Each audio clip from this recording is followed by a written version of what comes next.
And it hits me, oh my gosh, this is that triangle. You know, there's explanation for everything that occurred in the Rendlesham Forest incident that doesn't involve aliens at all. It was completely silent. It comes right over our heads. He saw a classic flying saucer really standing in the clearing. He turned over to my father and held his hand, and he looked in his eyes and he said, "We're not alone." Welcome to Podcast UFO for our live show. We're live every Wednesday at 8 p.m. Eastern Standard Time on the Dark Matter Radio Network.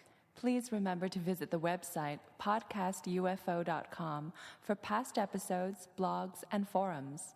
During the show, feel free to participate live in our chat room. And don't forget to like us on our very active Facebook page. Hello and welcome to the show. I'm Martin Willis, your host. And we have Alejandro Rojas coming up in just a minute with the news. But before that, I want to tell you our guest tonight is Jennifer Stein. She's a filmmaker. And also in the first hour, we are going to be talking with her as well as Travis Walton. And in the second hour, we're going to be talking with Jennifer just about her own experiences, her filming, et cetera. It's going to be all about her in the second hour. And I want to thank everyone for supporting the show, and thank you for listening. Getting a lot of nice feedback lately, and it's always fun to read that. Keeps me going. And also, a lot of people are pretty happy about working with this guy who's coming up with the news on Open Minds on the Monday podcast when it goes out. And so you may hear a little bit of redundancy in the news, but we do record the news later in the week, so if anything happens during the week, you'll get fresh news compared to stale news that's on Open Minds TV. You like that, don't you, Alejandro? You just called my news stale? Semi-stale. Well, you know, it's not day fresh. You know, it wasn't stale before you started joining me.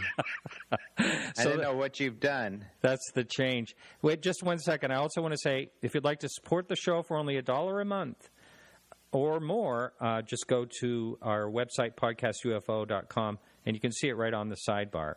So, sorry about that, Alejandro. I didn't really mean to offend you. It was, I was saying that I was making I can't really backtrack, can I? Nah, you screwed up already. Yeah, all right. So we'll just have to put this behind us, won't we? Yeah, I'll forgive you. All right. I know what you meant, and you'll be happy to hear that. I think everything that we're going to talk about today, you and I did not discuss on my show, so this will be fresh news. It won't be stale, so hopefully that makes you and your listeners happy. Great. All right, well, what's the first story? The first thing I want to talk about, you may not know this. There's this radio network out there called, they're an online radio network, just a superb network out there called Dark Matter Radio. Never heard of them. Yeah. Dark Matter Digital, they're going by these days, and they replay Open Mind UFO Radio because I've talked with Keith, the guy who runs it, and he says they only put on high-quality stuff. They have a very high standard. So maybe one day your show can get on that network. Okay. What network is your show on? Dark something. I can't remember. Oh, see, I was setting you up so you could say, we are on that network. Oh, we're on that network, by golly. Oh, my gosh, you are? Wow. And now that you're bringing that up, I do, we are trying to get better audio quality, of course, before. I'll let you make the announcement. Go ahead. No, I just told you that you meet that higher standard, so that's congratulations. But anyway, the point being that what I'm getting at is that Art Bell is returning to the radio. So this is a lot of fun, and there were a lot of issues, I guess, with the technology and something working with Sirius. And I guess one of the issues was Art Bell wanted to reach more people and not just have people have to subscribe. So that's kind of cool because now he's going to be on Dark Matter Digital, and he's going to be broadcasting in very many mediums. And I think this is kind of funny. One of the ways they're going to be broadcasting, because they made a deal with these guys in Tennessee, is shortwave radio. So I guess. Yeah, I don't know. It's probably a dying kind of hobby out there, but I'm sure there's a lot of people doing it. I know it's one of Art Bell's hobbies. That's right. Yeah. To do this shortwave radio. So that's really cool. And what's neat is when I was looking into that, people from all around the world can catch those shows. So that'll allow Art Bell to, reach people all around the world. So, when he comes on to Dark Matter Radio, I think much like your show, when it's broadcast, it'll be live, it'll be free, but the archives, you'll have a small subscription fee where you could get a hold of the archives. And I guess that subscription fee will also get you access to something they're going to call the wormhole, where you'll be able to chat and communicate with Art Bell live while he's doing the show. So really exciting stuff. I know people are really exciting. July 20th, I guess Sunday, July 19th, they're going to do a little test to test Art Bell's equipment and everything. But, I've been reading that Keith has really upped his game. They've got a lot of great technology, and he feels it's going to be one of the best sounding shows out there. So I know people are really excited for Art Bell's return. That should be pretty cool, huh? Yeah, I'm really excited about it because I'm sure it's going to really, create a lot new listeners for everybody here. And it just reminded me of something. There was I was just trying to look online, some old rock star that's really into shortwave radio. Do you know who I mean? No. Yeah, he's like heavy metal or something like that. But, and I think he also does things like bow and arrow hunting and stuff like that.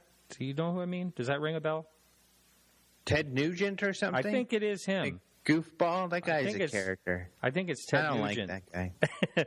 He's on shortwave radio. So he'll be listening to Art Bell, maybe. You never know. Yeah, that's really cool. I can't even imagine how that how that works. It must be on a separate channel or something? You have to buy like a radio. You have to buy some kind of shortwave radio. I don't know. Some people have equipment. You see those nerd guys, with their gigantic antennas. Yeah. One of you unfortunately might have one of these neighbors. There's always one guy in the neighborhood, who has one of these big antennas because he's into that kind of stuff.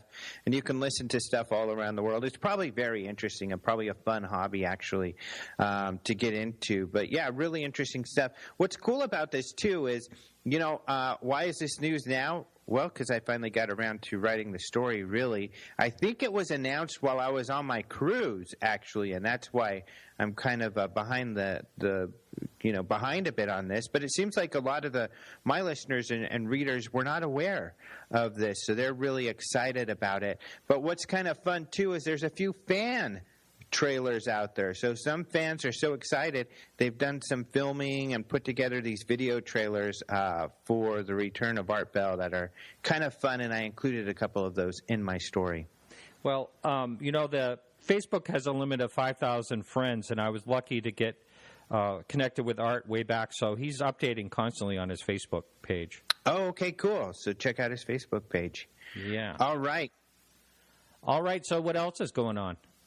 Okay, so the next story is a lot of fun. Now, I struggled with which stories to choose, and there are a lot of cool UFO sightings out there, so people can go to openminds.tv to see some of those.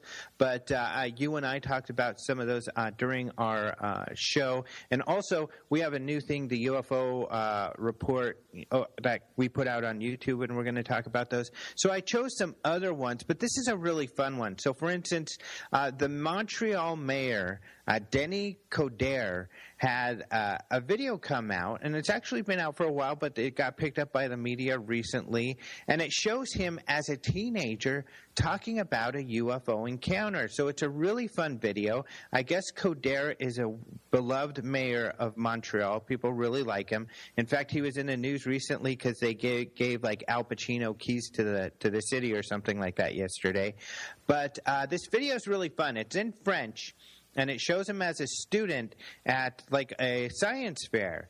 And somehow there's a reporter there that interviewed him as a kid. And somehow this reporter knew he was into UFOs. And the reporter asked him why he was fascinated with UFOs. And his response is that it's because of his love for astronomy. He claims that one night when he was observing the night sky, he saw a UFO.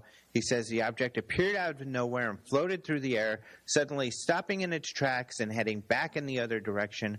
Coderre claimed that this was the moment he knew it was not an object from our world. But kind of a fun story. Yeah. I hate to say this, Alejandro, but this is stale news. We talked about it.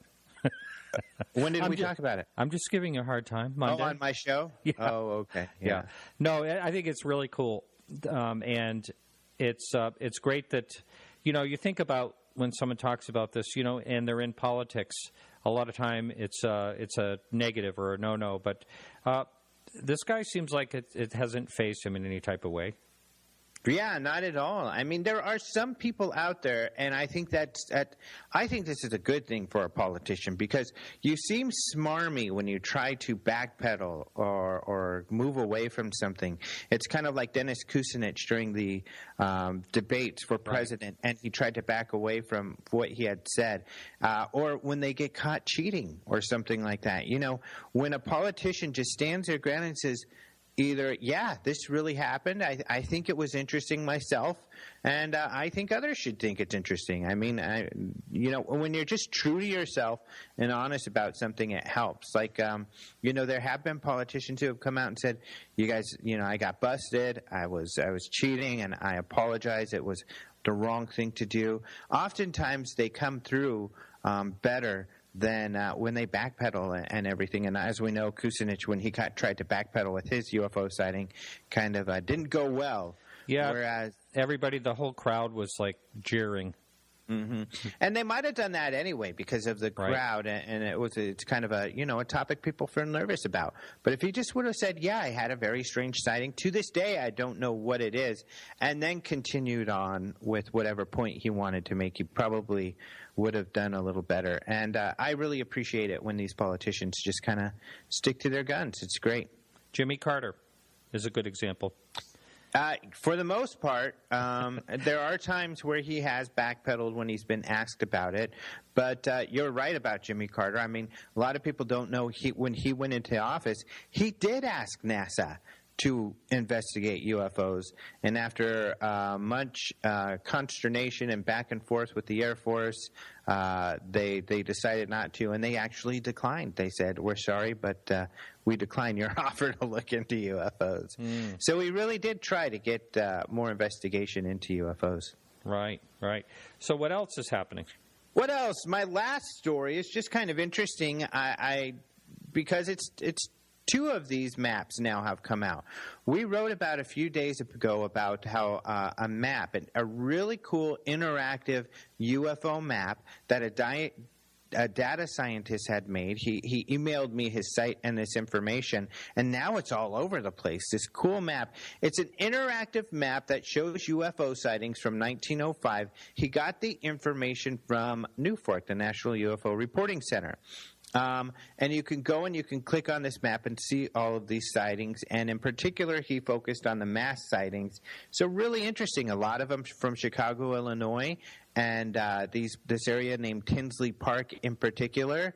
And coincidentally, I can confirm that we are going to have the MUFON State Director from Illinois, Sam Maranta, who's an expert on this, speaking at the UFO Congress this year. So that's going to be a lot of fun. You and I had spoken about this earlier. However, what has also come out is another company just today, and the Huffington Post wrote about it, came up with more maps, UFO maps, based off of the same information, the NUFORC information. These maps are really cool. They're not interactive where you can touch them and click on them and do lots of cool stuff.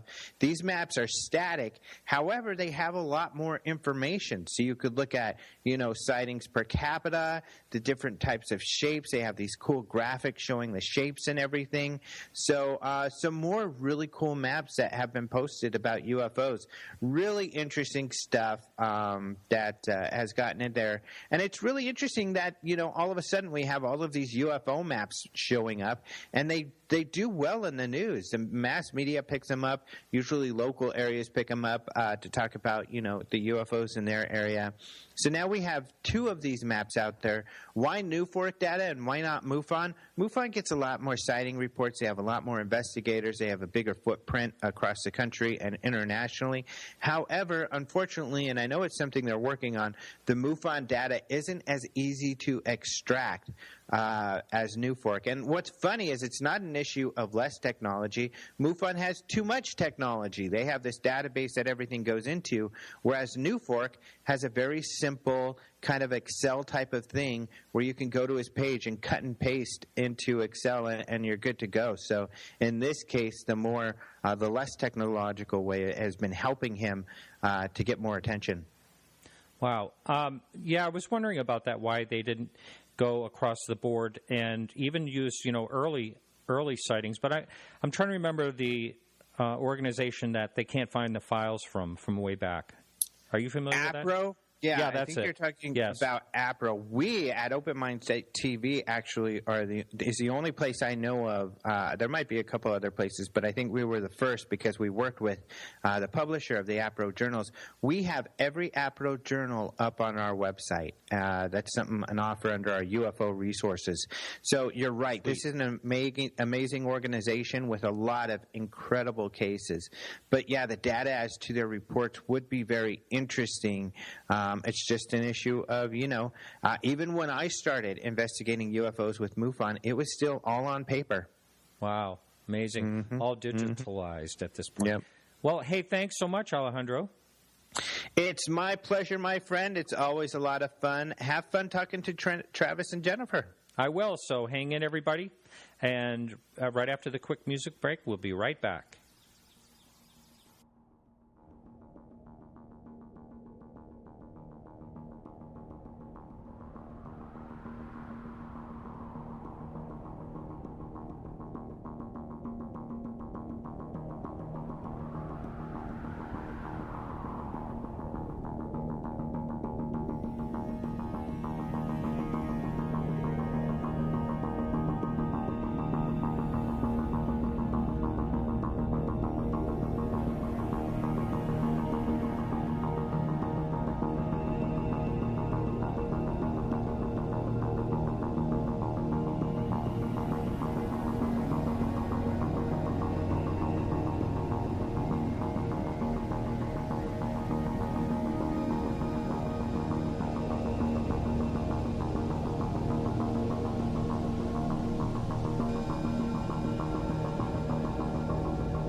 Okay, Jennifer Stein, how are you? Welcome to the show. Hi, I'm great. Thank you so much for having me, Martin. Yeah, we kind of pulled this off at the last minute. We had a little bit of sound issues, but my regular listeners know I'm no stranger to sound issues, but we got it worked out. Thanks to your help. It all kind of just something you bought. We unboxed it, we hooked it up, we got it going, and here we are. How about that? It's great. Who reads instructions, right? Well, welcome to the show. We met, I think, 2 or 3 years ago at an Experiencers Speak up here in Maine. It was very nice to meet you, and I believe you talked at. Yes, you did talk at that meeting. And yes, I did. What I'd like to do is bring Travis in, and we'll talk about the movie, and then on the second part of the show, we'll have a music break at the top of the hour, and then we will talk all about you and your background, your past, and some things that have happened, stuff like that. But for right now, I am going to attempt to get Travis Walton. He should be expecting us to call, and let's just see if he does. Hang on just 1 minute. Perfect. And...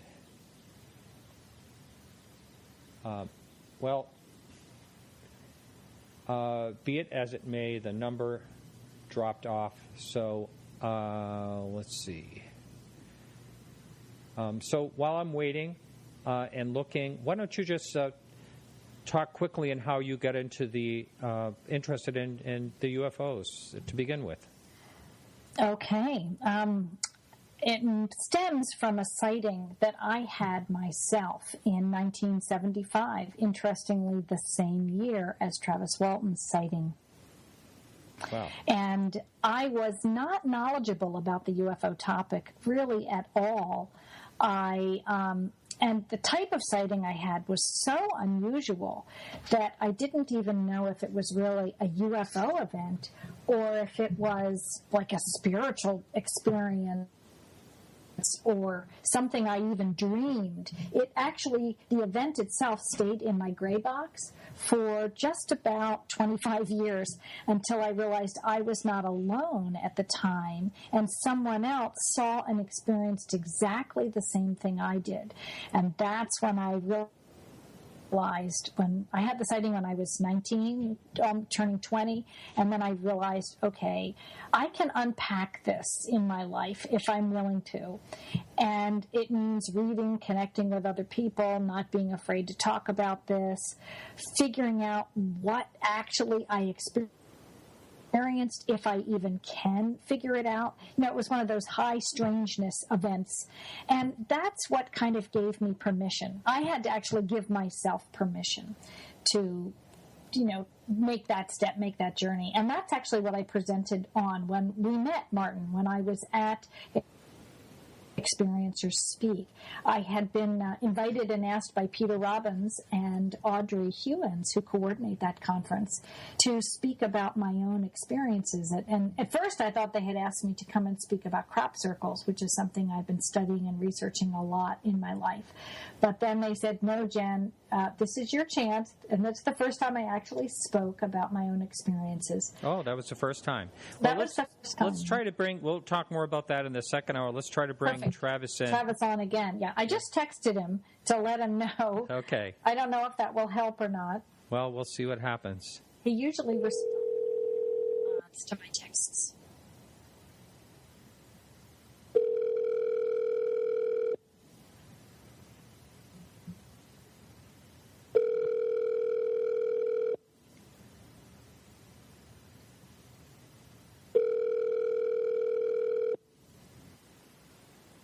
Hello. Please leave a message. Nothing like after the tone. nothing like live radio. That's right. Yeah. That's right. So, all right. So, if you if you text him again, just tell him. We tried him, and Yeah. I'm not surprised. If the listeners know, we had him at the live event when he was at the anniversary. He was on site where the whole incident happened, and I had rented a satellite phone and the whole works, and that was that was interesting also. so you did that in Heber last year. That's right. Oh, okay. Well, I was there then too, so we probably crossed paths. I was problem solving. Well, I could have used you that night. Well, what happened was Alejandro Rojas was there, and we were talking on the phone, and he actually was digging through the crowd in the dark looking for Travis, who finally showed up, and we never even used the satellite phone. Wow. But it worked. Well, we're helping to improve a lot of the structure and the organization of the conference this year. A wonderful person named Karen Bard is taking over, or Karen Bard. I'm not quite sure how to pronounce her name. She's a good friend of Alejandra's, and she has conference experience, and she'll be running the conference this year. All right. Well, I wish I could stop that ringing from happening, but I can't. So I will try periodically. I will try Travis and see if we can get him on here. Yeah, I've texted him a couple times just to let him know that when he's ready, or when he sees his text, to just text me and I'll tell you to call. Someone on the chat room just we have a chat room running, and it said have her detail her odd experience opposite of live events.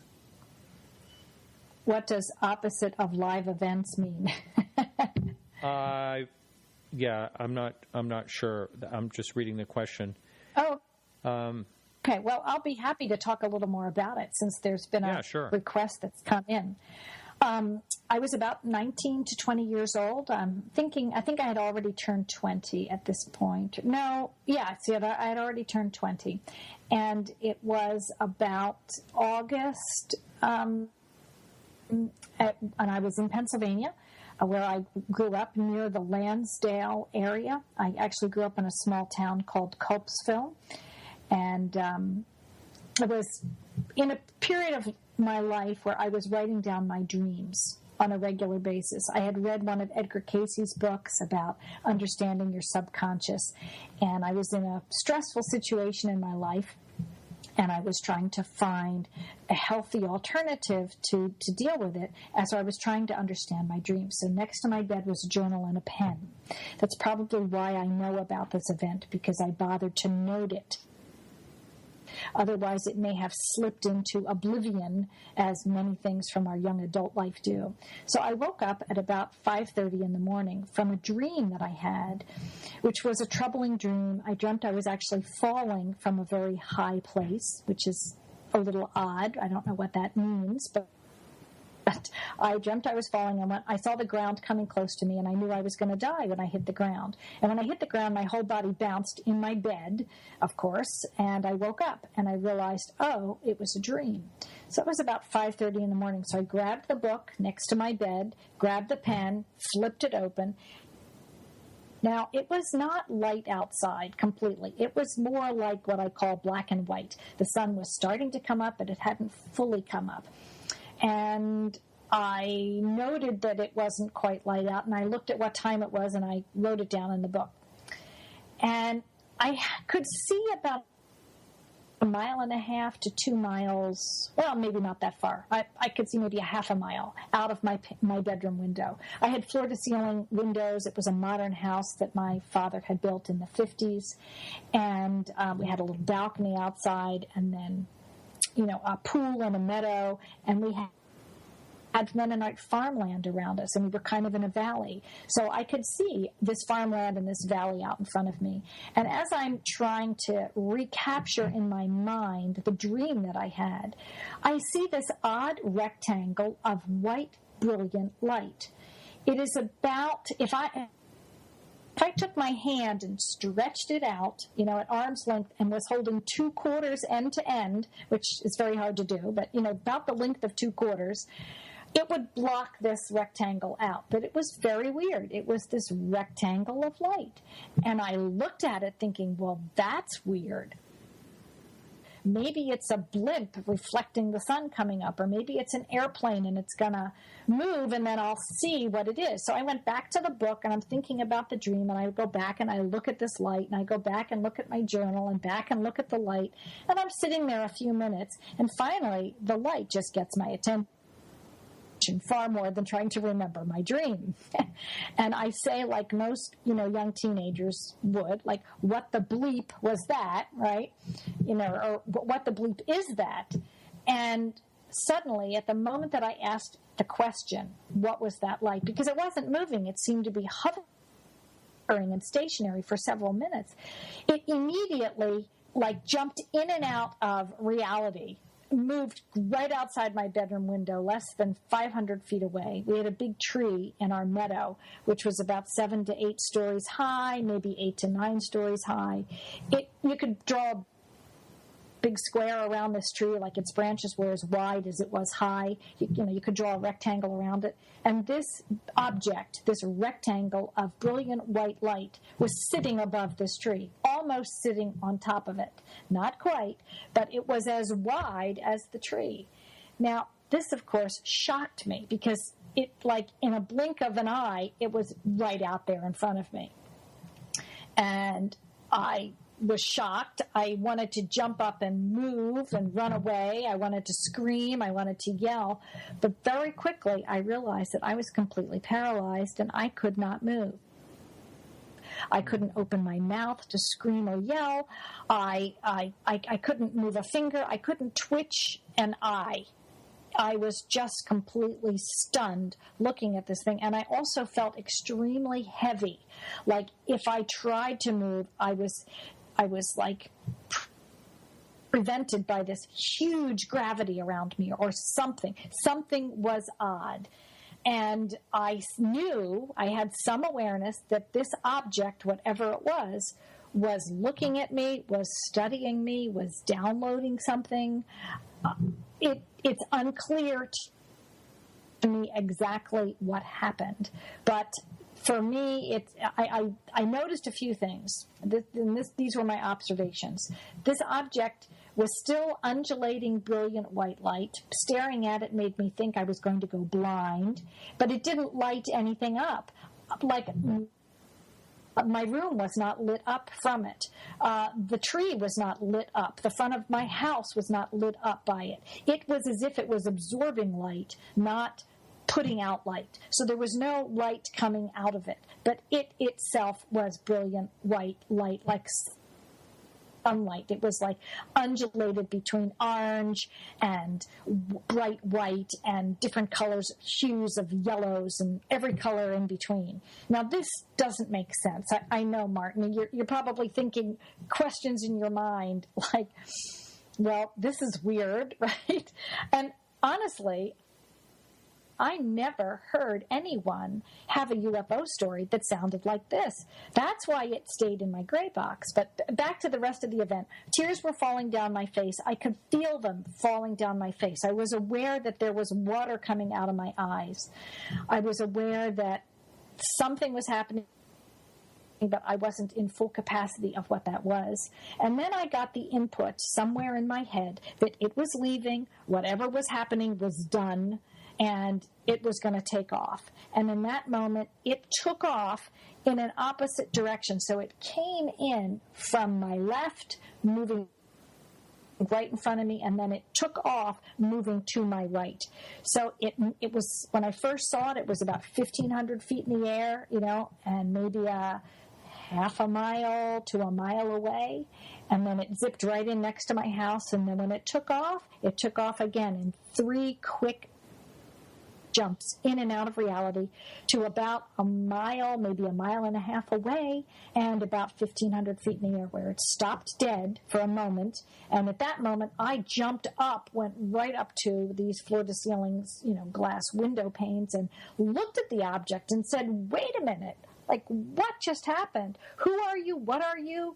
What did I just see? What did I just experience? Where are you from? I mean, all these questions came right to the surface. And I was still crying, and I was looking at this object, and then it just backed out of my perceptibility, as if it moved away from our atmosphere up into an upper atmosphere at intense speed. I saw it behind a few clouds for a few minutes, or a few seconds, I should say, and then boom, it just blinked out like a light was shut off. I mean, it got smaller, gone. I mean, that's the speed with which it disappeared. So I ran into my mother's room and asked her if she had seen this object. I woke her up. She looked at me and said, why are you crying? No, she said, well, why are your pajamas all wet? She was looking at me. Obviously, she could see I was upset. She also thought I had been on drugs because I was so animated and so upset. She asked me if I was taking drugs. And I was like, no, Mom, I'm not. I'm asking you about this UFO story. This object that was just here. I was quite agitated by it. And she didn't want to discuss it with me. She was irritated that I had, woken her up. It was her one morning to sleep in. I think it was a Sunday morning. So I went to the bathroom and I walked back in my room and I looked at the little clock next to my bed, and the clock said 7 o'clock. And I said, no, it can't be 7 o'clock. It's not light out. And then, of course, I looked outside and realized it was light. The sun had fully risen. And I sat back down on my bed and I held my head, like I literally put both hands on my head and just was trying to wrap my brain around what had just happened. I went back, I laid down, I was cuddling myself, and I kept thinking, no, I have to write this down. I have to write it all down. I don't want to forget this. I have to write it all down. And all the energy drained out of me. I was so confused by this time difference and by this object I had just seen that I slipped right back into a sleep. And I had a couple more dreams. I woke up about 10:30 that morning. I immediately grabbed the journal and I wrote everything down. I wrote down the first dream I had when I woke up at 5:30. I wrote down waking up, seeing the craft, having it come in, the whole ordeal, going into my mother's room after the event, talking to her. I wrote it all down. And then about 3 weeks later, I went back and I looked at the journal as I had been instructed by this Edgar Cayce book, Understanding Your Dreams. And I noted that, gee, that's interesting. I went and I spoke to my mother. So this probably was not all a dream. Some of it might have been real. So I went and I said to my mom, Mom, did I come and wake you up about 3 weeks ago and, ask you if you saw this UFO? And she was still mad about it. She said, yes, and I'm still pissed off about it. And I was like, all right, that's all I wanted to know. So I noted in the journal, well, I did talk to my mom, so that part's real. But I still didn't know if what I saw was real until about 25 years later. I was in Hawaii taking an open scuba dive course, and I was visiting a friend who had traveled with me in a road show called Up With People. I had spent a year traveling around the world from 18 to 19 in this road show, and this fellow was on the trip with me, and he had gone off and spent a year in Europe, and he had just come home from that, and he was completely out of money. So I had driven to New York to pick him up, and he was staying with my parents in our house. He was sleeping outside on a porch we had in a sleeping bag, and he had the exact same view I had, one level down. Now, we're visiting. We haven't seen each other for maybe 5 or 6 years. We saw each other periodically. We would get together, and he would come visit me, or I would go visit him. So I'm in Hawaii, I'm visiting him, we're cooking dinner, we're drinking wine, we're actually smoking a cigarette, which I do occasionally. And he stops and says, Jen, I've been meaning to ask you this forever. You have to tell me what happened when we had that UFO experience. And I took about 3 steps back. The wine glass completely fell out of my hand, shattered all over his floor.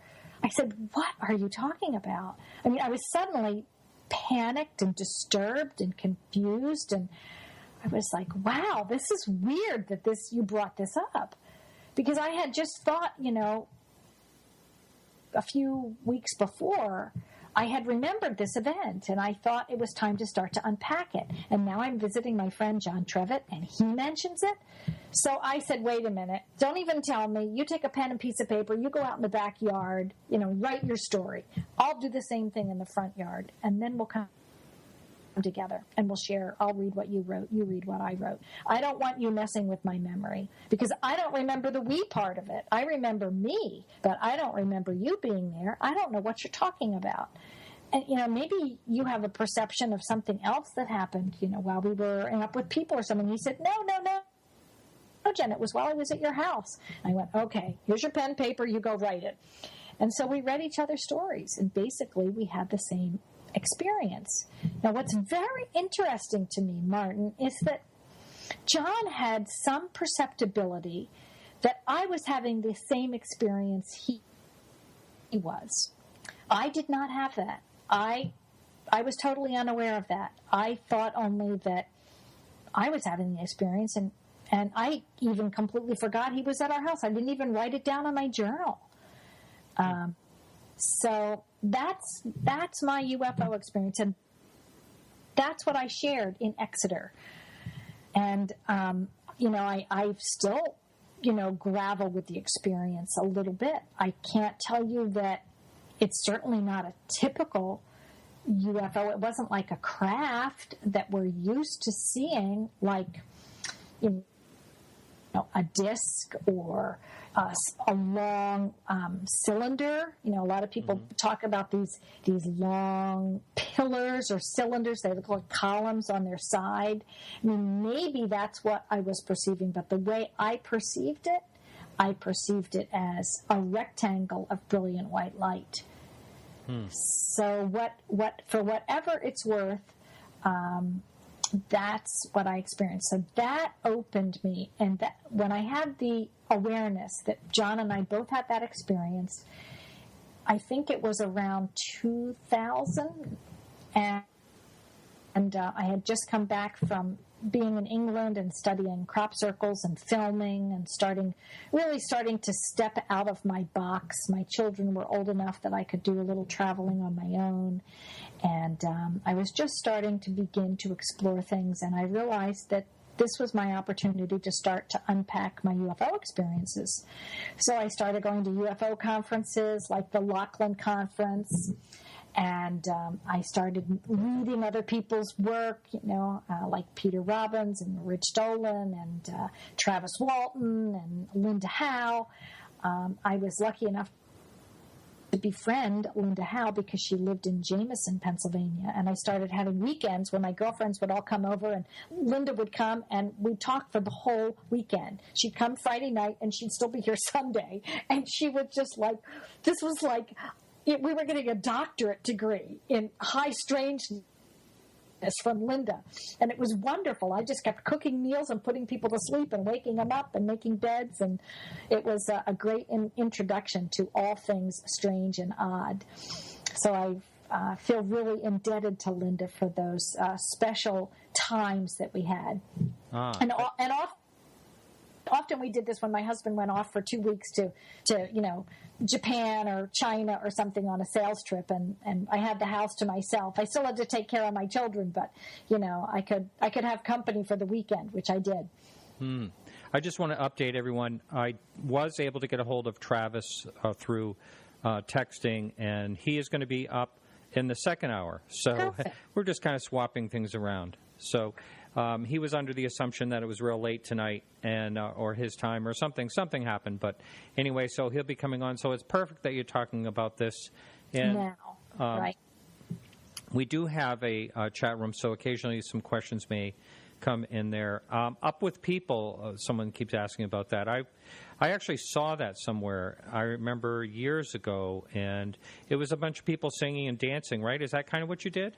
Yes, that's right. Yeah. That's right. I traveled in 73, 74, but it had only been incorporated about 2.5 to 3 years at that point. It got started in 68 as a sort of as an outgrowth of the Kent State murders and, the Chicago 7. There was a lot of unrest going on, and a couple of wealthy patrons wanted to channel youth's ability to express themselves. And music is a great international language, music and dance.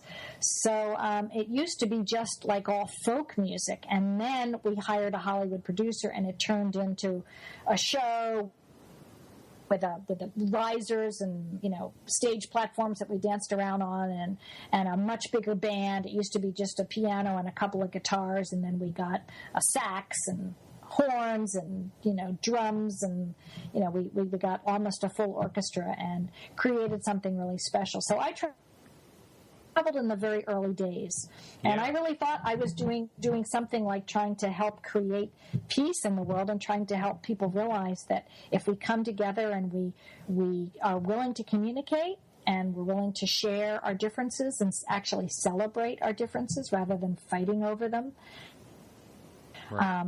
we can create a better world. And the world is really what we create, our own worlds and the world at large. So it was really like a consciousness movement. Okay, well, I don't want to get too far off track here, but I just wanted to talk quickly about that. So one of the things I had thought of, have you ever had any or thought about having any regression hypnotherapy? I did do a regression. I mean, I had, Bud Hopkins and David Jacobs Bud was a friend, and so is David. David's right here in Philadelphia with not far from me.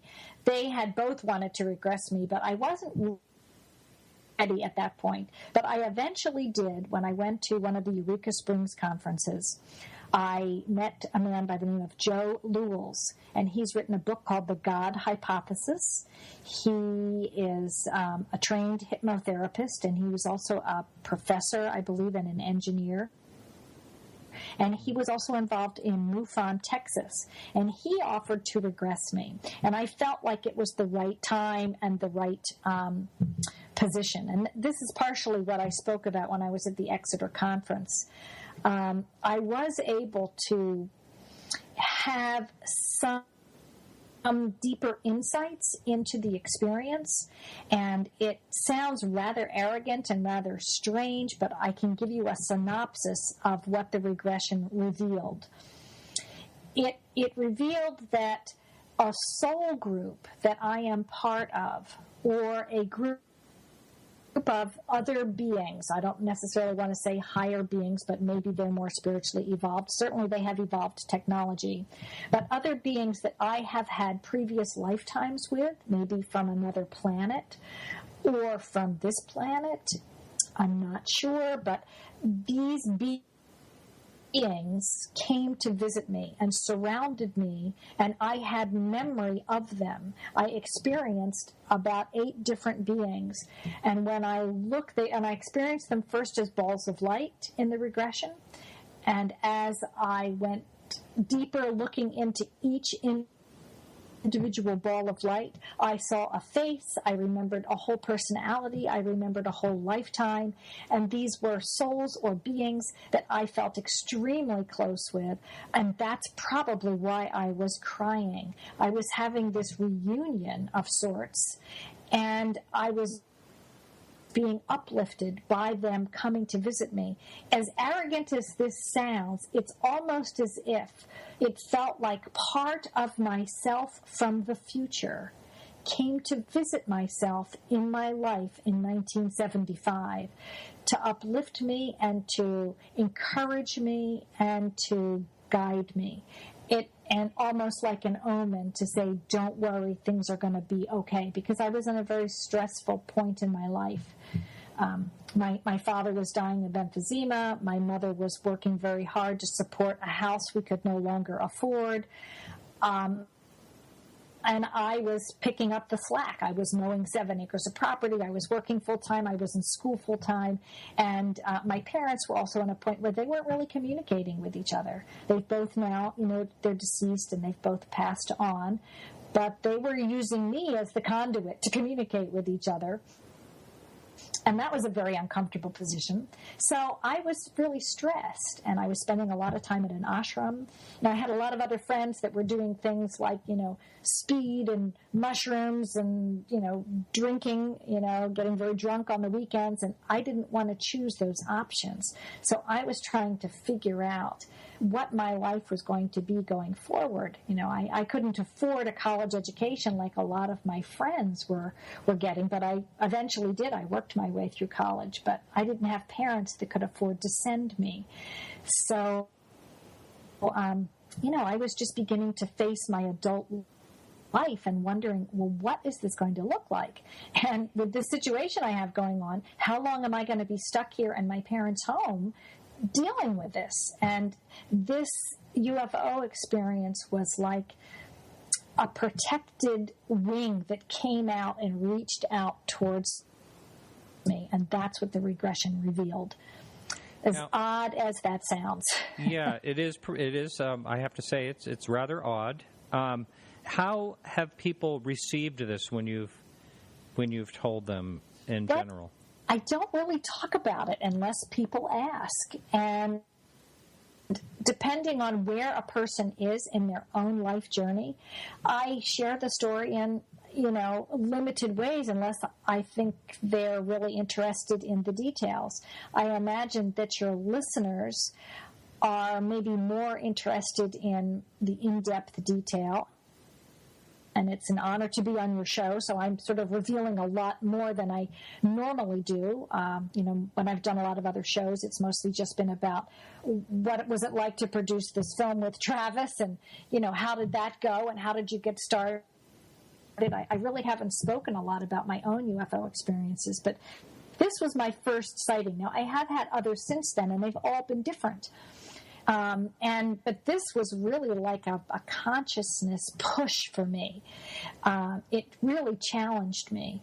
It challenged me both in 1975, and it again challenged me in 2000 when I finally realized that, okay, I wasn't the only one that had this kind of experience. I mean, John had a very similar experience, and he still wrestles with it himself, trying to figure out what it was and what happened.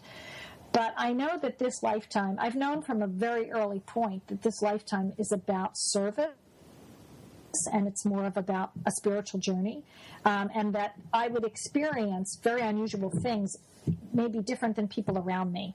I had a healing when I was 11 from appendicitis by literally calling on angels or calling on a higher God or a higher being to help me, because I was growing up atheist and I didn't have a religious foundation to rely on, and I didn't want to undergo surgery. I was away from home. I was in New York City by myself at a dance camp, staying in a YMCA, and I was about to be rushed off to a hospital for an appendicitis operation, and I asked for help, and wow, did I get it.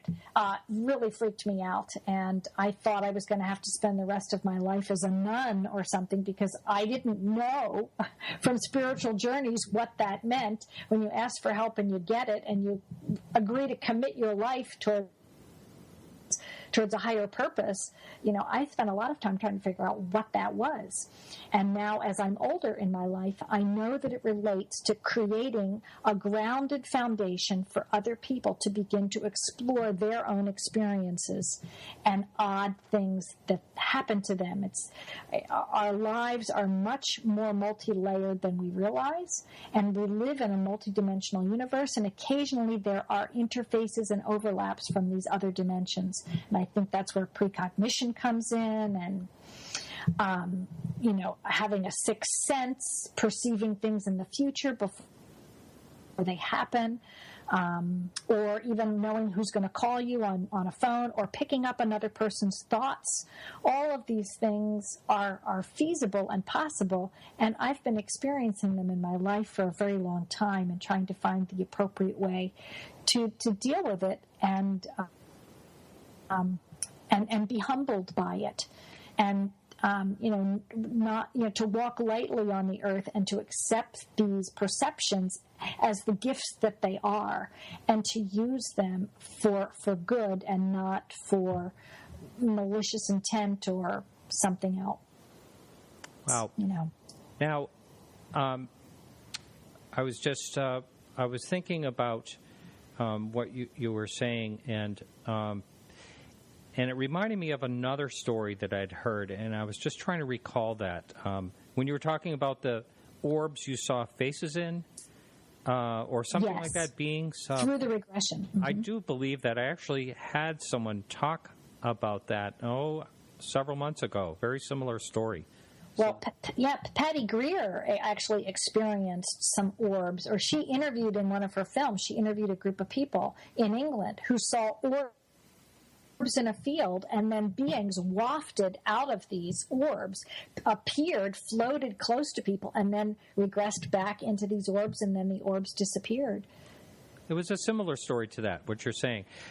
So I wanted to actually talk about something else. You are involved in is it the Pennsylvania MUFON?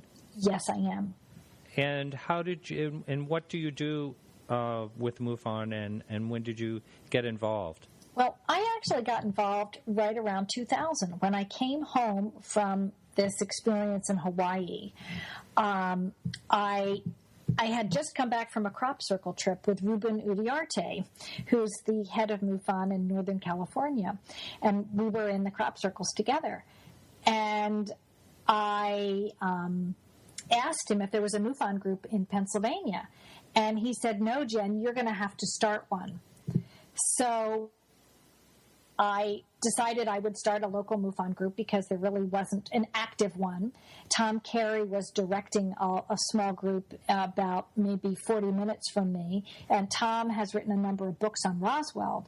And Tom said to me, Jen, why don't you just take over our local group and do what you're doing at the public library. So I did. I had started programming through Noetic Sciences because I've been a member of that. I had met Edgar Mitchell while I was in Up With People. We became friends. I got involved in Noetic Sciences, and I'd been studying and researching sort of in the spiritual aspect of my life. But I never made the connection stepping into the UFO connections.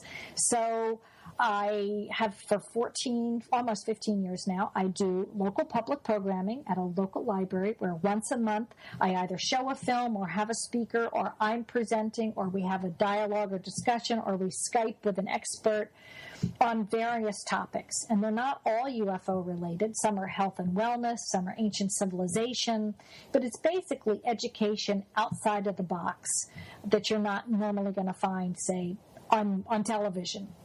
Or we're usually ahead of the game. We're showing things 5 to 6 years before they make it to mainstream media. So I introduce people to grounding, technologies, earthing technologies, health and wellness things, consciousness things, and I've brought in all sorts of fabulous speakers. So this is what I do for MUFON. I am also a trained field investigator, but since I'm also a filmmaker, I want to be able to reserve the right to, make documentaries from the people that I interview. So I don't do film work for MUFON, and I don't go out and do field investigations right now because there's a conflict of interest there. But I do help coordinate conferences. I've done the Pennsylvania MUFON conference with John Ventry for a number of years now in the Philadelphia area, and I was very involved in the National Symposium, helping to organize that just last year when that was here. Did you have anything to do at all with any of the Hangar Ones? No, I am not on the show. I don't have anything to do with that. Nobody's bothered to ask my opinion on anything or to be on the show, which is fine. I'm not particularly seeking the limelight since I'm a media producer myself. Right. I'm usually more comfortable, behind the camera rather than in front of it. Yeah. Now, let's talk a little bit about some of the films you have created before this one about Travis. Yes, they're on my website at On Wings Productions. Any of your listeners could go to the website and see. The majority of that website is focused on the Travis film because it's really one of the bigger ones that I've really undertaken. I've done a lot of short films, but I did do a film with Ron James in California called The Disclosure Dialogues. That was the last big film project I worked on before I produced the Travis film. And now Ron is working with me again. We're actually going to come up with a version 2 of the Travis film because there are some things we would like to improve in the film. So that's currently in the works. That's been keeping me busy all year. I see. Okay. But I'm really honored. Yeah, I'm really honored to share that we've won 2 Emmys with the Travis film, and we also won 2 Emmys with the Disclosure Dialogue. So when I win at Open Minds, I win big, and it's really a lot of fun. So you were out there this February? Yes, I was. I missed you. I'm sorry. I was out there. Yeah. Well, did you come to the banquet? The closing banquet on Saturday? No, I had to leave early. I'm okay. Involved in a startup, and it's been crazy. So I just was only able to stay out there for a couple of days. But we had such a harsh winter back here in New England. Oh, tell me about it. Yes, tell me about it. I know. It was worse than Philly, for sure. You guys really got slammed. We did. I was so happy to go there. I wish I could have stayed there for a month. Yes. So we're going to be ending this out in just a minute here. One last thing. Can you? It seems to me that you just mentioned earlier your films. Were they all related to the UFO experience, more or less? No, not necessarily. I've done some on Zecharia Sitchin, on crop circles. I'm trying to think what else is up there on my website. One was a friend who was killed in a terrorist bus attack in Israel, so it was a commemorative film about her. So there's a long, list of films there people can look at. I see. Okay. All right. Well, we're going to stop now and take a quick little music break. But don't go anywhere. We'll be right back, and then we're going to try Travis right after that.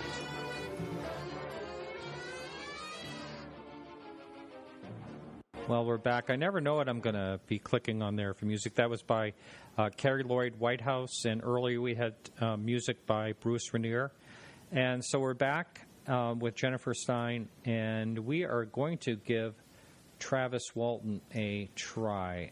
And I hope I saved his... All right. This has been a little bit of a challenge getting a hold of Travis. His number just faded out on the screen, so just hang in there, everybody. You are back, right, Jennifer? I'm right here, yep. Okay. So here we go. I just have to type this in, and I apologize to the listener. We'll get right on this. And he should be ready to go. And we'll try it.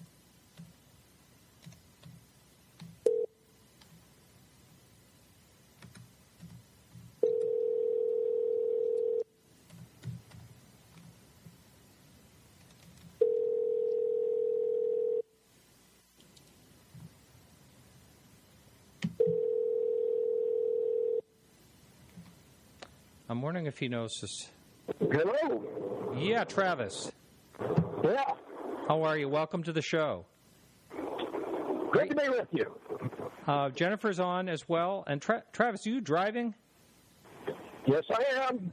But I'll be stationary here in a minute. Okay. All right. So we just had a little bit of a mix-up. You thought you were going to be on later on, I guess. Oh, yeah. I was told the show was between 9 and 11, and I opted for the last 45 minutes, 45 till 11. I would be quite late tonight, so I don't know yeah. how it got so early. Yeah. Well, the time difference maybe... Even with a 3-hour time difference, I don't see how this is anywhere near 11 your time. Oh, no. The show is, the show is 8 to 10. Okay. 8 to 10. But anyway, when do you think you'll be home? Because we're getting a lot of noise here. I might just ring you back. About 5 minutes. All right. And are we able to call you at the other number? No. Okay. I'll call you at this number. We'll call you back, okay. Travis, okay? Okay. All right, thanks. So another thing, Jennifer, is just that we're trying to get our sound quality up a little bit. I think, I believe I told you that because, as everybody knows, Art Bell is coming back on fairly soon, and that's one of the pet peeves, so to speak, is to get really good sound quality. So hopefully we'll have a better call in just a few minutes. So that's hugely important for your listeners. So that's good. I really appreciate you helping me walk through improving my sound. Yeah, we are having a bit of dropout on your internet, but there's really nothing we can do about that at this point. Yes, so, I apologize. I don't know why. Occasionally I hear the dropout on your end when you're talking too. Since this hour is going to be about Travis the film, why don't you talk about how that whole thing fell together? Came about. Yeah. Okay. Well, I've been going to UFO conferences, as I'd mentioned, and I was asked by Peter Robbins to come out and help him on the Roswell conference. I actually volunteered myself to kind of be his assistant and help and support it because Peter, for many years, ran the Roswell conference. So this particular year, I think it was 2010, Travis was there, and it's the first time I really got to meet Travis personally. And we all went out to dinner, and we started to talk about the fact that in a couple of years, in 5 years, it was going to be the 40th anniversary. They had just had the 35th anniversary, or the 35th was coming up. And I said, Travis, all these UFO conferences conferences are starting up around the country. Have you ever thought about having a conference in Snowflake? Because you have one of the all-time favorite, top UFO events. Maybe you should do a UFO conference in your own local neighborhood. It would stimulate, the economy and whatnot. I wasn't thinking about the film yet. I was just running conferences in Philly, and Peter was running conferences. So we started to talk to Travis about this, and we volunteered ourselves to help him coordinate the 36th conference. Well, the 36th never happened, the 37th never happened, and the 38th never happened, but the 39th happened. And partly I think it was because I started to see and realize the potential for a film. And the reason I understood or could see my way clear, down the corridor to produce a film was, again, focused around a conference. We decided that if it was November and it was snowing and Travis wanted to take people up to the site where the event took place, he really wasn't going to be able to do that. So maybe we ought to produce a short piece for the conference that would be like a virtual tour of the site. And I agreed to fly out there, and this was, I think, in August of... it was about 3 years ago was the first time I flew out there. And I brought another cameraman with me and a bunch of equipment, and we went up into the woods with Travis.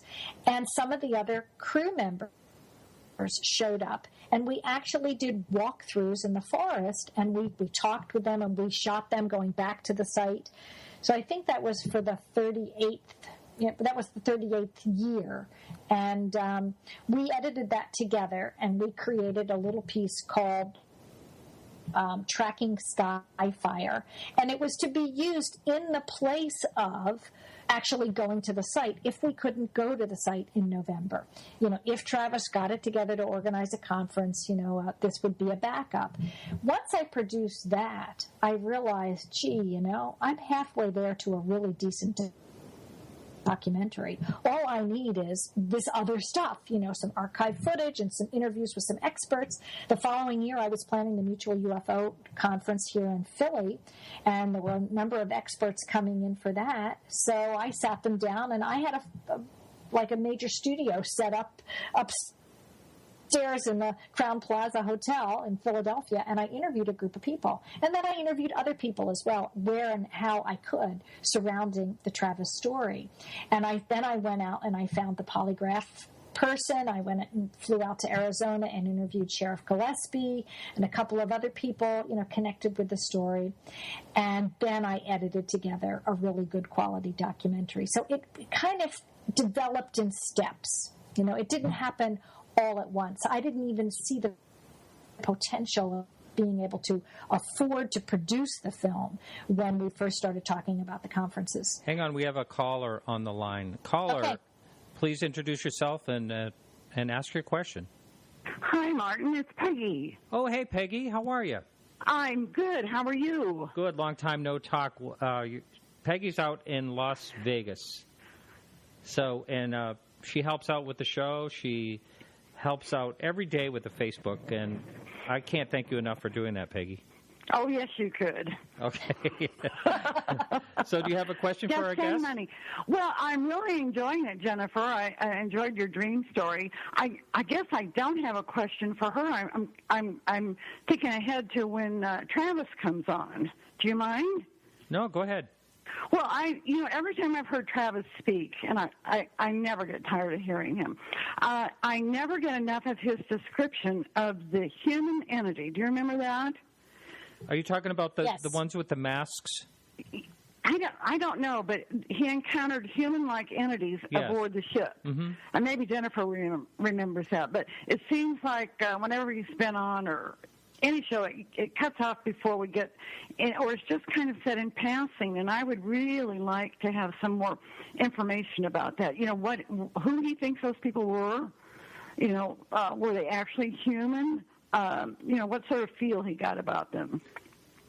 Yeah, we'll have to ask him when he's on, because that is fascinating. And if I remember right, they didn't speak at all. They were and I don't know, I heard this description somewhere else, Peggy. Someone said that they were actually like really beautiful people, like amazingly beautiful. I'll have to ask him about that. Probably my relatives. Yeah. Now, listen, what about these orbs with faces that Jennifer was talking about? I don't understand that. Well, that's what I experienced in my regression. I was asked some questions by Joe Lewells, who was doing the regression, because I was at a certain point where all I could just see was the craft and nothing was happening in the regression. And he said, can you move into the craft, or can anything from the craft move toward you? And when he gave me that suggestion, then I was able to see something, and I literally stepped into this rectangle of light. And at the moment that I did, I had a few quick glimpses of things, but then suddenly everything shut down, and all I could see was all these orbs that surrounded me. Oh, Jennifer, I had a close encounter experience when I was 6, and I have never looked into it as far as having regression. Would you recommend it? Do you think it really helped you? Well, I still am left with some big questions. It helped me sort of, I don't know if what I experienced in my regression is actually what happened, because there's always the potential that we could have made things up. The only quality that I took from the regression that made me really think it was real was the emotional component that I experienced when I looked into each of those orbs, and I remembered these beings. It's like I had memories of lifetimes with them, and I was so happy to see them. It was like I had seen someone who had been dead for like 200 years. A lot of people think that all these experiences are interrelated. Near-death experiences, what you see in regression, past lives, and the UFO encounters are all somehow interrelated. Yes, I think that they are, and I don't think we yet know how to language these experiences in the appropriate way to really explain that interface. But if you study the work of Gary Schwartz, or you look at, some of the other great, scientists and physicists that are perceiving these other dimensions in the universe. I mean, just even if you're a mathematician and you look at the work of Max Planck, we are stepping into a quantum world. Yes, well, we live in a quantum world, and there are multiple dimensions there, and there could be other. Well, that's the theory, correct? Yes. Right. Yeah. Well, it's more than a theory. It's actually a known fact now, scientifically. No, all science is a theory. I'm sorry. Well, it is. But I think they're on the right track. Yes. There's nothing that's a fact. Right. The facts change. That. Correct. Yes. As our ability to have repeatability changes, then our perception of what's real changes. All right, I'm going to bring Travis on. Hang in there, Peggy. Okay. I'm going to let you ask him that question. Okay. I think I can make this work.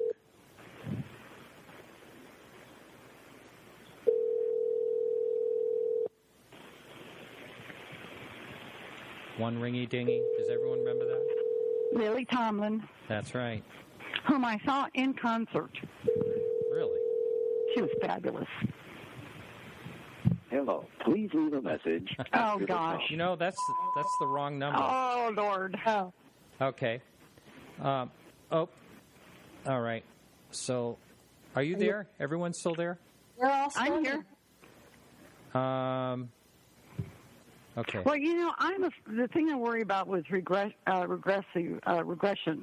therapy is that I have read so much and know so much. I'm afraid my mind would be cluttered with all of that. All right. I think we inadvertently dropped the radio station. Oh dear. So no one's hearing this? I believe so. All right. Let's see. I think maybe we're back on. What chat room say? I'm back. You're on now. That's what the chat room says.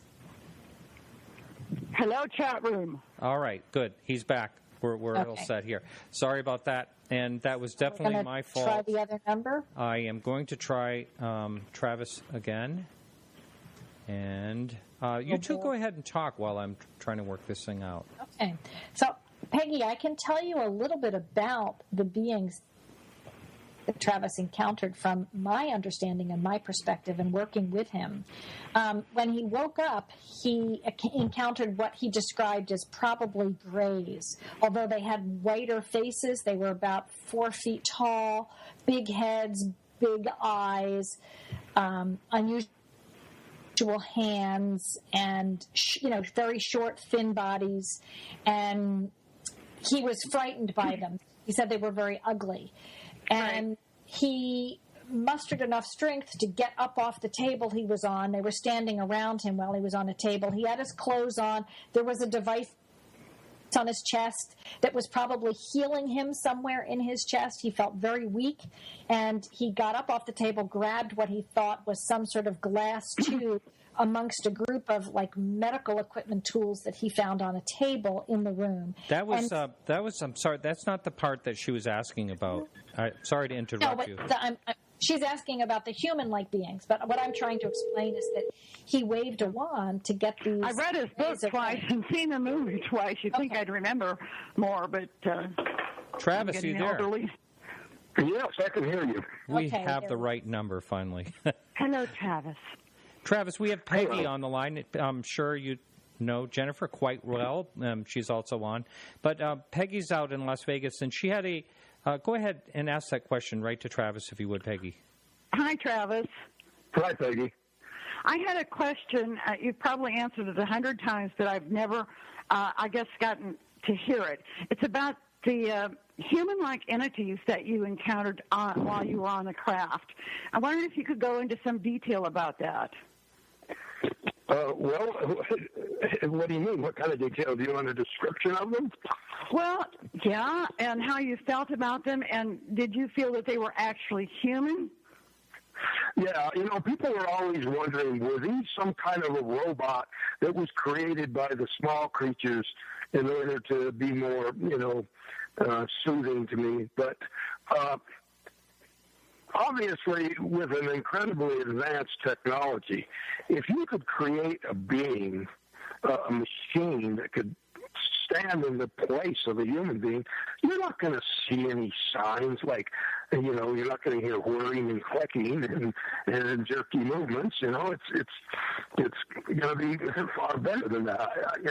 My theory is that if it was that, you wouldn't be able to tell anyway. But I really don't think that that's the case. Mm-hmm. I think that it was an independent species that was probably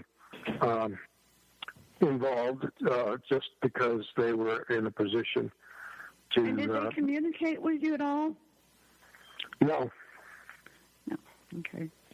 Was that a frustrating time for you? Of course, the whole thing was, but I mean, that you wanted to communicate with them and they just didn't say anything?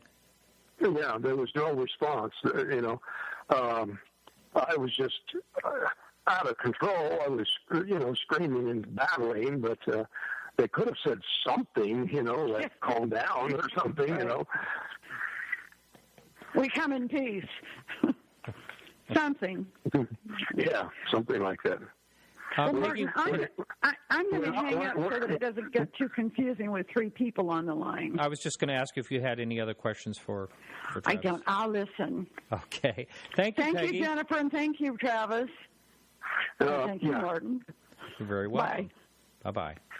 Thanks, Peggy. Anyone else is also welcome to call in, too. That's 603-967-4030. There's a question up on the message board, Travis. Someone wants to know if there were other UFO sightings in the area around the time that you were abducted. And yeah, that's a good question. There certainly was, and there were even some of these reports that were in the sheriff's file that we were able to get a look at years later after the case was basically closed. And also, I was contacted independently from other hunters, campers, fishermen in the area who saw it go over. Oh, yes, I remember that. There was a hunter that validated that afterwards. Another question up on the message board. Oftentimes you hear about people that are abducted. Your case was a little different, though, because it was most likely, you think it might be most likely a rescue mission as you were zapped. But someone wants to know if you've had repeat abductions. That's probably the most common question I get. Almost every single time I go anywhere, I get that repeatedly. I mean, more than once. And I don't have anything to report. Well, your case was not like the typical quote unquote abduction. I mean, yours was it was totally unplanned, and they didn't even want to take you, but they tried to rescue you. Yeah, they were forced to because of my unexpected action. Yeah, that's my theory anyway. I watched the movie, by the way. Peter Robbins sent me the movie, and I watched it. And Jennifer, I want to compliment you on your great work and your beautiful editing. And Travis, you must be pretty pleased with the film. Oh yeah, it's exceptional, definitely. And do you feel, everyone knows you, or the story, not everyone, but a lot of people from Fire in the Sky. And I know there was a lot of things that were a little astray in that, but still a very popular movie, still being watched a lot today. Do you feel like this movie that you did just kind of puts a lot of those things to rest that were different in that movie?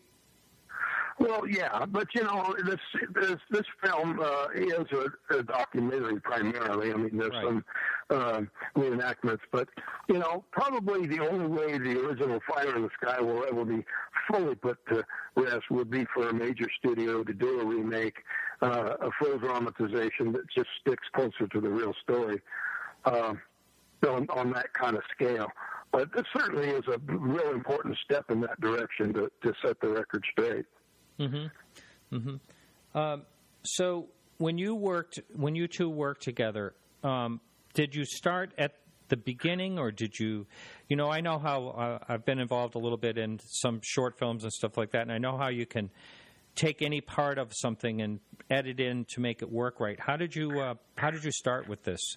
Well, it was kind of, wherever we were in a particular situation, or whoever was going to be in the film, their availability kind of determined the time sequence of the shoot, which is certainly not chronological with the film. And, there were some elements that were, the editing decisions about where to put those things probably came much later after all the filming was done. Travis, before I forget, I wanted to talk to you about something. I stumbled across some type of forum somewhere where someone was actually bashing you. You know how that happens. And and then you stepped in and cleared the air about a lot of things, and people were asking, well, how do we know this is Travis? And you ended up, but are you familiar with that whole situation? Does that happen still a lot? That does happen, and generally the people who attack are the people who know the least. And really, don't confuse me with the facts. I've got an opinion here. Let's hear me out, and then we'll mess with the facts later. Now, does it just drive you crazy, though, do you actually search and look to see what people are saying? Or, you could go crazy doing that. No, I don't look for it, Probably the only way I is if somebody friendly to me gives me a heads up and say, hey, you know what so-and-so said over here. Yeah. But, I've said many times your name has come up on my show in the past, and I've said that I've sat right across from you and talked with you about this whole situation, and you were one of... I'm sorry?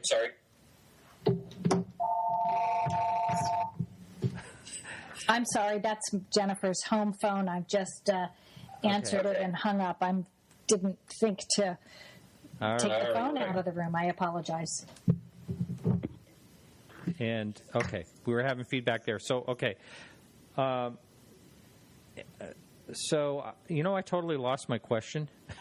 Well, you were sitting across from me, and we had discussed this in the past. Yeah. It's just the fact that I 100% believe you all the way. You know, I even told this with my son the other day when we were out to dinner. You know, it's like you are, you know, there's some people that I've sat and talked to, Charlie Foltz and Jim Weiner, and the Allagash incident and your case.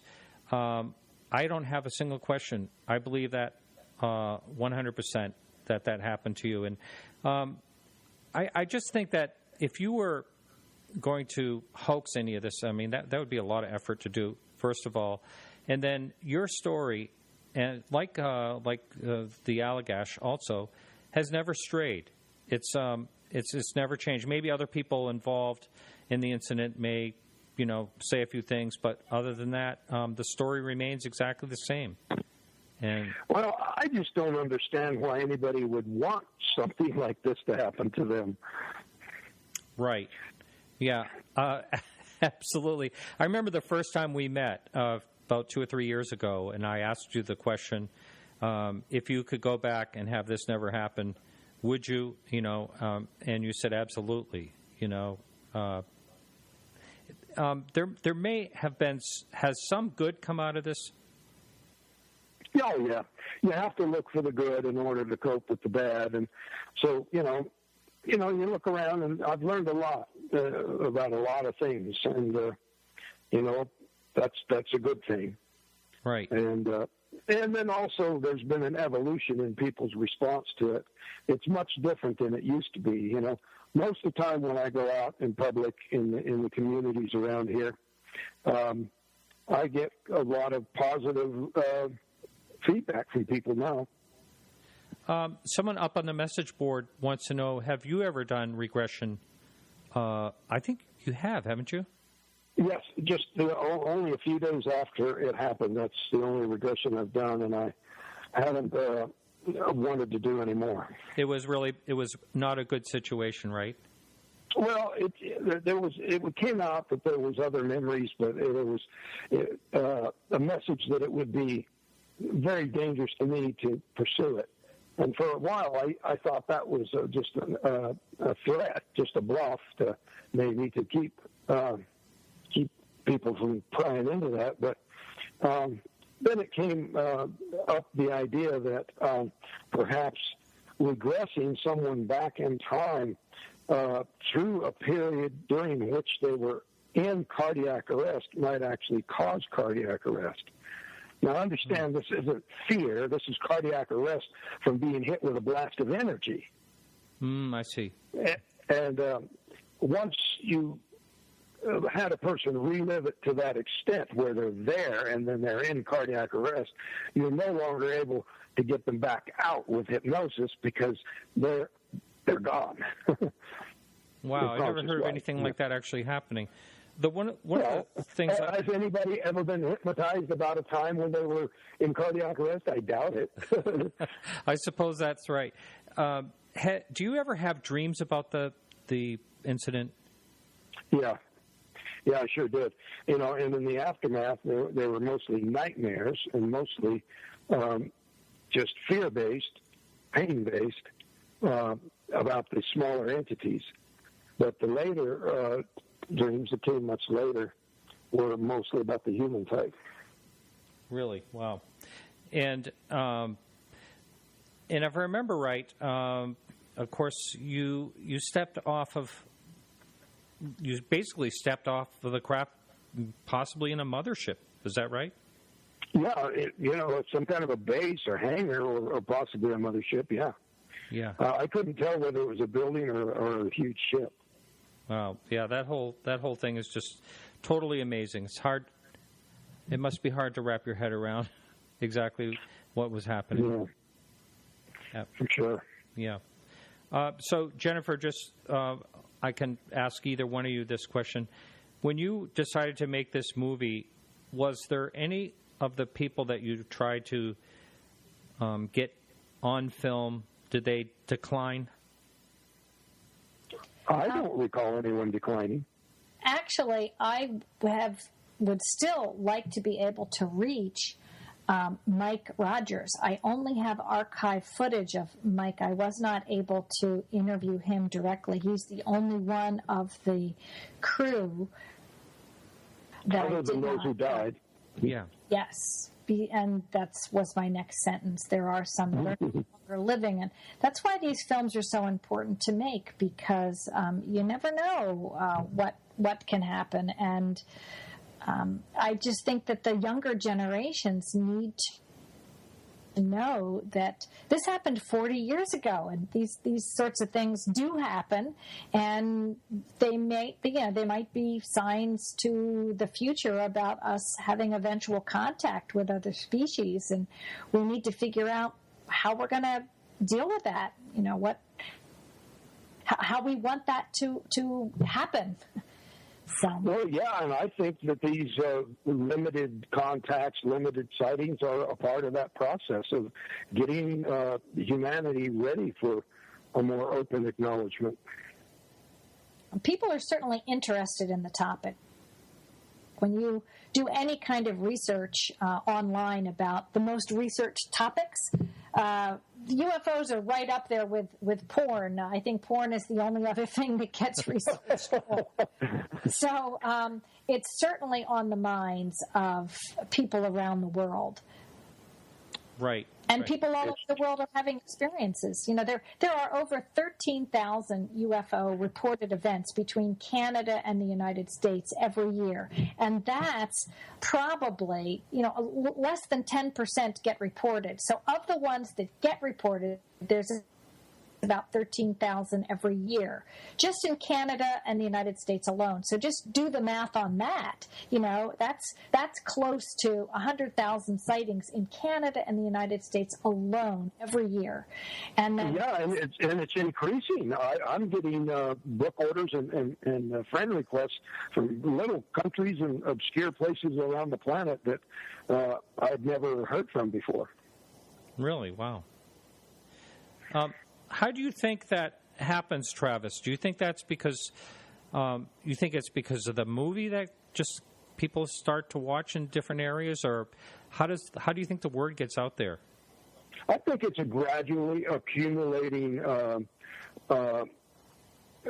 senescence of the rumor mill. The stuff that people were using to try to shoot it down has all been shot down and has been, totally debunked, so that, this stuff filters out more and more and more, and people are, even now, people say, I hadn't heard of your story till now, but, and so it's still, because of the internet, I think, spreading across the planet.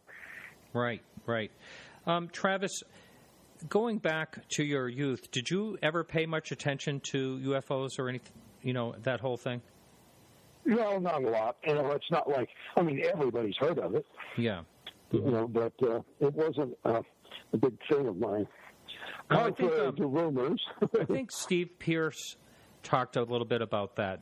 You don't have to answer for him, but I think that his family had had an interest in that. But his, if I remember right, his mother didn't believe it. Actually, not an interest, but actual experiences, because they lived out east of town, out in remote parts of the county, and they just see things more commonly out away from town. I see. Okay.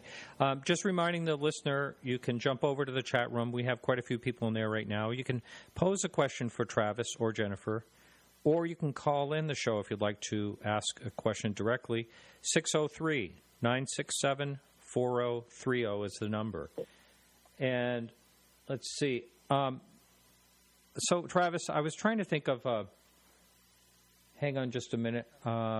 Looking at a couple of different message boards. Oh, yes. I want to talk about your 40th anniversary coming up.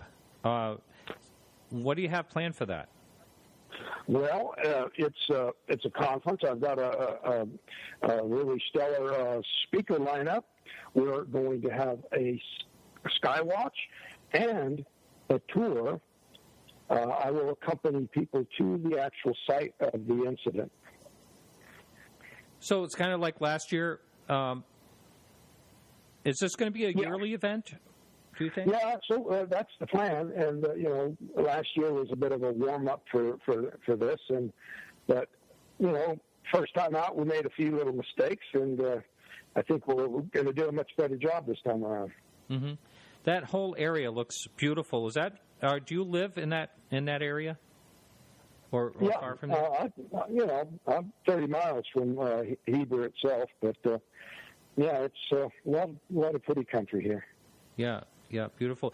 Jennifer, how much time did you spend out in that area? I spent 2 weeks. 1 week in 2012, I guess, or 2013, and then 1 week in 2014 in the summer, in August. And we drove all around there. As I mentioned, the first piece that my co-producer and I produced was called Tracking Sky Fire. And Bob Terrio took the lead on that production piece, which will be available for sale at the conference. I don't think Bob's going to be able to come out, but on that little film piece, it shows you where Heber, Snowflake, and Holbrook are. These are the three towns that are sort of connected to the Travis story. And they're all about 30 minutes apart from each other. They're quite a drive, but it's beautiful country. One other little reminder is that on the 18th, I will be speaking in the vicinity of York, Pennsylvania, at the Phenomenon event there. If people are close enough to come meet me, I'd be happy to talk with you. Right. Oh, so you're going to be in Pennsylvania. And I believe Travis, aren't you heading, you're going to be in New England a couple of times this year too, aren't you? Yeah, we've got a number of events. We're going to be showing the Travis film at the Experiencers Speak event also. Okay, I'm trying to read a question on the chat room that's directed to you, but it keeps moving. Okay, someone wants to know if your encounter affected your view of the afterlife. No, it did not affect my religious views at all. I don't think that there's anything about this event that either contradicts or, it's actually, if anything, it affirms, a spiritual dimension. Just because the realization that once you really totally accept the existence of infinity, both of time and of space, then everything is. And not only that, it is and has been an infinite number of times. Wow, interesting. Okay, so Travis, I was trying to think of what happened to you, say, right after this whole situation happened. Did things settle down for you? Did you try to get away from the public eye and all that? Well, I tried to hide out from the media for a few weeks, but boy, that just made it worse. So I had to go and do interviews. To refuse to do an interview didn't make the story go away. It just made it worse. A worse angle on the story. So it was one of those things where, when I was refusing them, then I had something to hide. And then when I did the interviews, I was a publicity seeker. So, one way or the other, be damned if you do and damned if you don't with the people who want to take a negative view. But it took a long time before things slowly, quit being just a total madhouse. Did you actually, were you going to, New York and California, places like that, and being publicly interviewed on television and stuff right after? There was some of that. I did a show called The Unexplained, a pilot with Leonard Nimoy, which I filmed a remake of it here last week, 2 weeks ago, and that is still in post-production, but obviously without Leonard Nimoy this time. Yeah. Travis, what's your daily life like as far as people reaching out to you? Well, like I was saying, surprisingly, in the community, you used to have people just point and whisper, and you could tell they knew who I was, but weren't saying anything. But now I'm greeted in a friendly way, just basically most of the time I go out, which is quite a switch. Right. A question up on the message board. Did you ever consider that this thing could be interdimensional? Oh, yeah. I probably mentioned that possibility in my very first book that came out a couple of years after the incident, that, it could be interdimensional, it could be time travelers. The simplest explanation is, interstellar craft by conventional,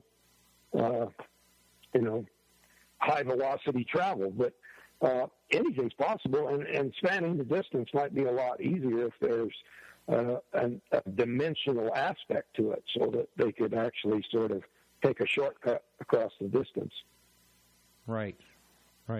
One of the things I was impressed with as we were talking before was the interior, when you're describing the interior of the craft, and you went to this room. Didn't you say that you could see outside, like the stars? Well, I don't know if it was actually showing what it was out surrounding the craft at that time, or if it was a planetarium-like projection, like a map projection. But the points of light were star-like, and of course, at huge distances like the stars, you can't see relative distance, so you don't have any depth perception. So I don't know whether it was seen through the walls of the craft or somehow representing what was on the other side, or it was just simply a planetarium-like projection. I see. And that's totally amazing, that whole thing. There's the chat room is kind of filled up right now with some questions for you, Travis. Someone wants to know, they saw that you did some fundraising for a sick grandchild and wanted to know how the grandchild is doing. Well, he's been out of the hospital for well over a month now, and great.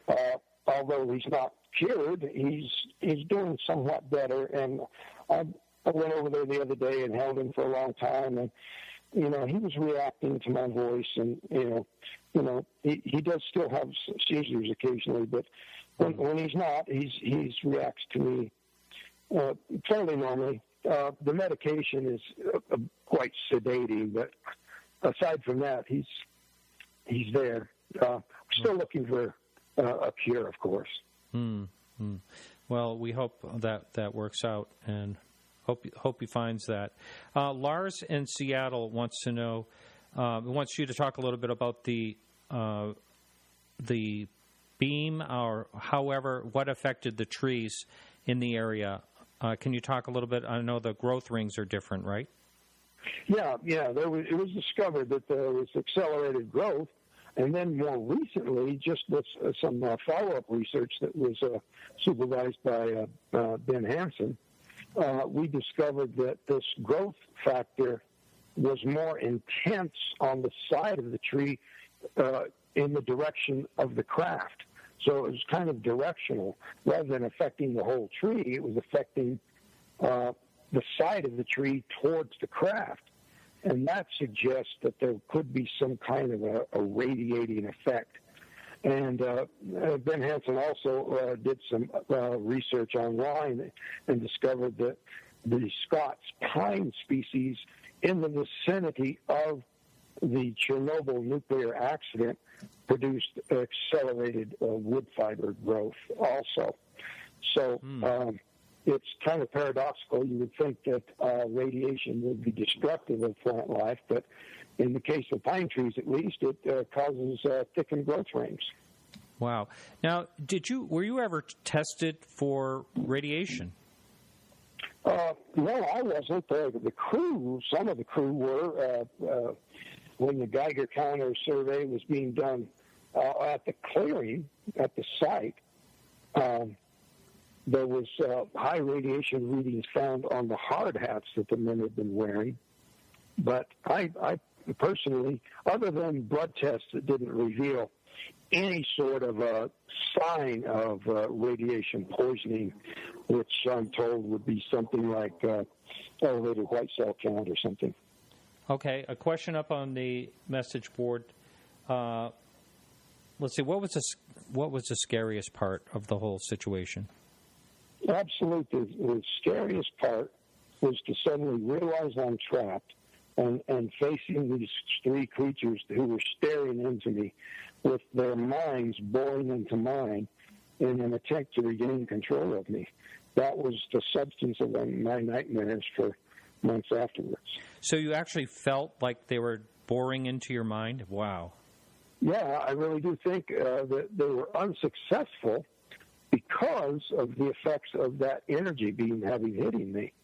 And in support of that was the electroencephalograph testing that was done afterwards. I remember you telling me their eyes were the scariest part, the way they were just... Yeah, and it seems that their mind control somehow emanates from the stare that they have. I recently, on filming of 701 the movie, the school kids from Zimbabwe were there, and they had encountered these beings who communicated to them through the stare, and they said to them it was not uncomfortable, that it was, totally painless, and the message was pleasant. So I'm thinking the reason it was so unpleasant for me was that they were having to combine forces just to try to get me under control, and it just wasn't working. And that's when you grab the tool and sort of threaten them, right? Yeah. But see, the EEG test was done by a technician who did not know my real name or the nature of the injury that he was looking for. So it's more significant what he recorded in the report. Now, I see. Go ahead. Are you done? Yeah, just that it's double blind, yeah. Anyway. Yeah. A question that I think I asked you when I first met you, which is a bizarre question to ask, but it's up on the message board again. How did you go to the bathroom? You were there 5 days. Well, I get that question, but this comes from people who don't understand that I was unconscious or have no memory of most of that time. So I'm assuming that biological processes continued at the normal rate because my beard grew at the normal rate. Right. So there would have had to have been some sort of a toilet involved somewhere along the way. Right. A question that I think is rather an important one is everyone wants to know when they can see the movie and where.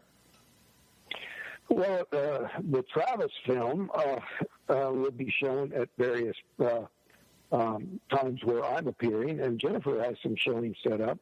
So just have to follow Jennifer's schedule or mine and pick a time. Oh, but more importantly, you can actually purchase the film and order it from either Jennifer or myself.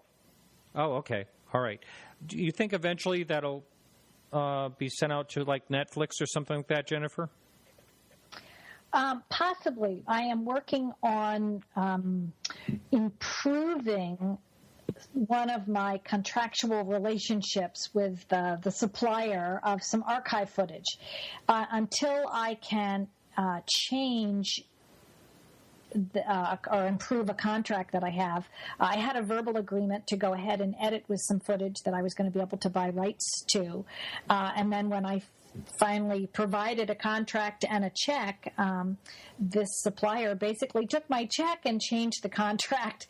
And so I'm really kind of limited to what I can do with the film right now. So I'm sort of in a legal, quagmire, and I'm trying to work my way forward. But the particular person who owns some of this archive footage has not been forthcoming. So I'm finding other archive footage, and I'm now negotiating with ABC and some other people who own a former production called Overlords of the UFOs, in which there's some other archive footage. We can replace out, some of the footage that's in there. So we'll have to jump through those hurdles, but right now I can sell it online as a DVD, and it can screen at film festivals and in UFO festivals. So we have a screening schedule up on the website called TravisWaltonTheMovie.com, and we're continuing to update that and Peter Robbins has been working on promotion really diligently. It's how you found out about it, Martin, was I think Peter. So we're working on having screenings all over the world. They're in many, many places right now. There's one going to be in Australia next week. They were all across Canada, all across the United States, Hawaii, Scotland, England. So, and we're working on a connection in Spain to show it in Spain. So we're trying to get it out there as much as we can. Right. Someone up on the board, Travis, wants to know if you would autograph a DVD if they bought it directly from you. Sure. Yeah. I actually have some autographed copies myself. If they make a special request to me through the website, they can contact me. I can send them an autographed copy, or Travis can. Either one. All right. Someone up on the message board brings up another quagmire. They say traveling at at light speed is, the time issue there, relativity. And it could be that you weren't gone that long, but then again, you did have the 5-day growth. So I'm going to roll this into another question that's up there. Water, food, do you remember anything about that? Well, I think the hydration was a little bit deficient. There may have been a medical reason to actually do that intentionally, but there were not signs of starvation medically afterwards. Mm-hmm. So evidently there was some kind of nutrition and hydration. And I'd like to go back to that, light speed question. Stanton Friedman has a book out called Science Was Wrong, and he has a very good analysis of this very common misconception that the nearest stars are just impossibly too far away to get there by conventional, Newtonian physics. But that's not the case. And he lays out the math how accelerating at less acceleration than you would from, say, a real good fast sports car, that it's still achievable within feasible time. And he does a very good analysis of laying out the math to where, the common misconception that you would have to accelerate at 1G for half the journey and then decelerate at the other half is not true. You would accelerate at a much higher rate initially, but because of the conservation of momentum, you're never going to have to add more energy after that point, and you will continue at that speed for the remainder of the journey. So the math does work out that it is feasible with conventional technology that we have now to cross those kind of distances. Another question up there. Have you ever been approached by anyone that suspiciously could be government? Yeah, I've often wondered about certain people who posed as journalists coming along and doing in-depth interviews that never really, reached publication. But no one identifying themselves from the government. They're not going to pull up to the curb in front of my house in a big black car with government plates and get out with military uniforms or whatever. They have their ways of going about things, and that was conspicuously absent from any contact I had. Nothing overt, because obviously to do so would be implying that they're taking it seriously. If you intend to suppress it, you don't recognize it. You try to kill it by ignoring it. or pretending to. Now, Travis, one of the things when I was talking to the Allagash, people, their lives changed, dramatically. Their artwork did, and one of them all of a sudden became really proficient at math, who never really had much of interest in it. Did anything like that change? We only have about 3 minutes left. So, did anything like that change? Yeah, but that's the kind of stuff I don't like to talk about because I don't like to be the bug in the jar. But yeah, there possibly some things will improve. Sure, and you don't want to talk about it. I can respect that. So we just have a couple of minutes left, and is there? And I want to make sure that people get the word where they can get the film and check out both your website, Jennifer. It's Sky. Wait, yours is. I'm sorry. What is your website, Jennifer? If it's easy for people to remember, TravisWaltonTheMovie.com. If they Google that, they'll get right to the film website, and that's my On Wings production site. They're one and the same. I've put two URLs together while we're promoting the film. So TravisWaltonTheMovie.com, they'll get to my site, they can contact me, and the other major thing people should know about is they can get involved and participate in the conference this year. They can come to the 40th anniversary event in Heber, Arizona, and if they go to skyfiresummit.com, they can learn about this upcoming conference. They can register online. They can plan to be there. It'll be a really special event to be at,